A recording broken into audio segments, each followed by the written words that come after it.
All right, talking about reality shows still, let's go to the phones. Hi, you're on the air. Jeremy? Yes. Tribe has spoken. Oh, great. Oh, great, another crazed Survivor fan. Who is this? Jeremy, this is Jeff Probst. Oh. I'm a crazed fan. I am your worst nightmare. Tribe really has spoken. It's the crazed Survivor host, ladies and gentlemen, and well, thanks for giving us a call, Jeff. Here's the thing: you're taking over primetime with Survivor, then daytime with your talk show, and now what? You're trying to move into radio, then? Nicely done. We definitely haven't taken over daytime. We're struggling to hang in there, but it's been a fun experiment so far. Well, let's talk about that, because, there's got to be a lot of pressure. You're going up against Ricky. She had a show for a decade, and then Katie Couric, a legendary, newswoman, and then you sort of retooled your show when you were launching, right? Well, we'll probably continue to retool it until we find something that really satisfies both us and the audience. So I know it may sound disingenuous, but I didn't feel any pressure. We're just trying a new show, and I'm working hard on it, and I definitely want it to succeed because I have a lot invested, and my ego's in there and people's livelihood, but it's not the pressure of Katie or Ricky or Steve Harvey. It's just our own pressure to try to figure out, is there a show that we can do that we like that can find enough of an audience to make it financially viable, because daytime is such a small audience right now. And so, I guess every time somebody's launching a show, they're wanting to do something different that hasn't been done before. When you guys started planning it, and even now, as you're saying, you're still retooling as you go, how do you... Here's the thing. There's that female audience, and then, back in the day, it was Donahue, obviously, legendary. Is it harder for a guy to make it in daytime? Obviously, Anderson just got canceled as well. That's a good question. I don't know. I don't know if it really is about that as much as the truth about the industry right now, which is with people DVRing and people leaving the way they've been watching television for so many years, it's a transition. And with the transition is coming confusion. And I'm not an expert. I'm just, on the outside, but it appears that we're right in the midst of a major transition of how is this going to work, where people don't really watch TV at 8 o'clock at night when Survivor's on. They watch Survivor after the kids go to bed, or the kids get to watch it after they finish their homework. But my point being, you don't have to watch it at 8. You can watch it Saturday morning if that's your reward.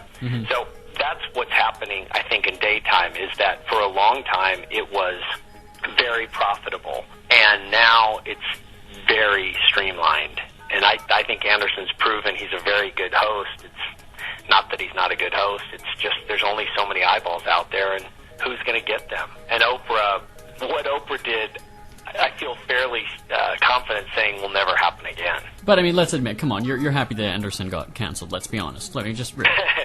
Actually, I know Anderson only because when we would pass each other when I would be in New York or filling in for Larry King. We might talk on the CNN connection, but I don't have his phone number, and I wanted to call him because I really want to just say, okay, dude, truthfully, tell me, are we having the same experience here?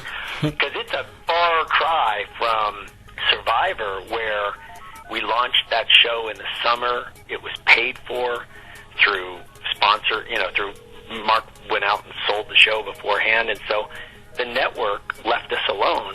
And when the show launched and it was a hit, they continued to leave us alone. And to their credit, CBS has been the best partner, because we've all sort of just let the show evolve and nobody stepped up and said, let's change it. But when you're launching a new show, typically there are a lot of opinions. And that's the truth about daytime, is you just have a lot of people with opinions, and the more opinions you get, on one side you have all this knowledge coming in, on the other you start to lose your voice. You can end up lost trying to figure out who the hell you are. And I'm trying to make sure that doesn't happen to me, that regardless whether the show works or not, and whether we're renewed or canceled or on forever, that I'm doing a show that I'm into. And typically, though, as I said, daytime is a female audience, and do you have to, and I'm going to say it, Jeff, are you getting in touch with your feminine side for this show? Well, I've always been in touch with it. All jokes Okay, aside, it's one of the things that I'm kind of known for in my circle of friends is I'm very emotionally aware, and I live in that world. That's what turns me on more than football, is what are you doing with your life and what do you want from your life? And so that part's not a big deal. I don't have any issue sharing. My wife's on the show. I put a camera in her office. That's really not it. I feel like the MacGuffin is, what is your show about? It's really, you just gotta, you gotta tap into something that people want to watch. But the trick is, you have to do something that you also enjoy doing. Otherwise, it won't work. You can't. It's like the creator of Everybody Loves Raymond said, do the show you want to do because it's going to get canceled anyway. You know, sooner or later it will get canceled, either 1 week in or a year in or a decade later. So do what you want to do, and that's the trick. It's hard because you have a financial responsibility. CBS gave me money to make a talk show. I have a financial responsibility to that bank called CBS to deliver a profit, and if I don't, they should fire me and cancel me. That's how it goes. All right, we're going to have more with Jeff Probst, our surprise guest, coming up in just a little bit, and we're going to talk about that content on his show, The Jeff Probst Show. More right after this. Today's best music with Jeremy Bradley. Jeremy Bradley here, back chatting with Jeff Probst, host of Daytime's, well, The Jeff Probst Show. Conveniently, they have the same name. So, in terms of content on the show, I mean, you've had, the guys on the couch, you've got your ambush adventures. Interesting thing about the guys on the couch. Have you ever had a question let's use the word naughty, that it didn't make it to air? Yes. Okay, what was it? We can talk about it here. God, I'd have to think. But you can't say penis. You can say it maybe once. Right. But you can't do anything, from what I understand, you can't do anything that conjures up an image. That's pretty hard for me to do. I'm a colorful speaker, and I like images, and I'm baffled by the fact that Taken 2, the movie, had something like 57 murders in it. A mother was cut, her throat was cut, she had a hood over her head, she was hung upside down to let the blood drip out while her husband, Liam Neeson, is chained to a wall watching, and their daughter is being chased by the other bad guys, gets a PG-13 rating. But you can't talk about anything regarding sex on television. It is so ass backwards that I don't even know what to do with it. I don't know if I should just stop and become somebody that fights for freedom of speech, and I don't know. It's just nuts to me.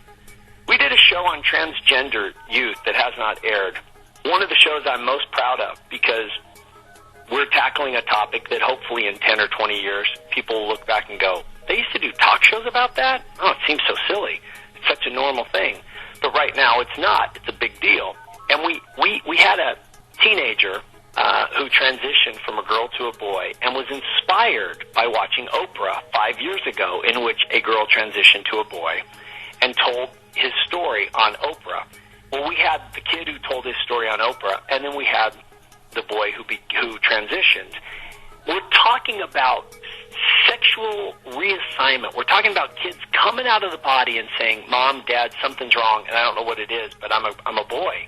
But when it came time to talk about the actual sexual reassignment surgery that adults go through, we could use an onion to represent the vagina, but we couldn't use a similar vegetable like a cucumber or a banana to represent the penis because that was too sexual. We could, however, use an empty roll of toilet paper. So let your mind go there. You can use the smelliest vegetable to represent a vagina, and you can use the thing that you use when you go to the bathroom to represent a penis. But you can't use a cucumber because that would be too sexual. I mean, none of it makes sense. Now, do you think, because back in the day, All in the Family wasn't necessarily censored. I mean, there was a bit of a warning, I guess, for a little while on the show. And now, when it re-airs, in syndication or whatever, I mean, it's kind of funny that it seems like we've sort of taken a step backward as society in terms of our tolerance for things. Yeah, it seems like it. I really don't. I'm not an expert on it, and I'm getting educated on it. And I'm not mad at anybody. I'm just baffled. I'm baffled that we teach kids sexual education. But don't put anything on the air in the afternoon because they might see it. You're kidding.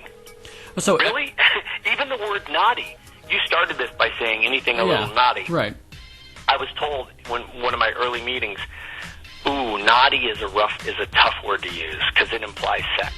Right. And I said, take the over-under on when I use naughty within the first week. I mean, that's that's just nuts that you can't say naughty. Oh, the things you learn. So, we've got to get back to the music, so hold on to your onions and your toilet paper rolls. We're going to be right back with Jeff Probst right after this. Today's best music with Jeremy Bradley.